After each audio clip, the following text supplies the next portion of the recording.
Hi అందరికీ! ఇవాళ నేను మా వదిన శ్రీమంతం చూపియాలనుకుంటున్నాను. రండి చూద్దాం. డెకరేషన్ ఎలా ఉంది? బాగుందా? అక్కడ కూర్చుంది మా అత్తయ్య గారు, మా పెద్ద బావ గారు.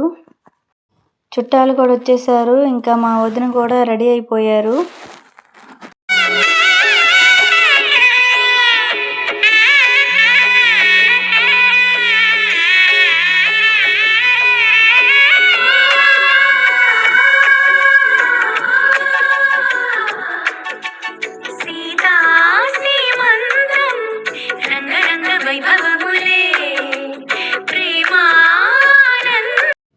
కెమెరామ్యాన్ కాదండోయ్, మా అన్నయ్య. మా వదినకి స్టిల్స్ ఎలా దిగాలో మా అన్నయ్య చెప్తున్నాడు. మా వదిన ఇక్కడ స్టిల్స్ ఎలా దిగాలో మా అన్నయ్య చెప్తున్నాడు. చూడండి, మా అన్నయ్య వదిన పిక్స్ ఎలా వచ్చినాయో చూసుకుంటున్నారు.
ఎందుకు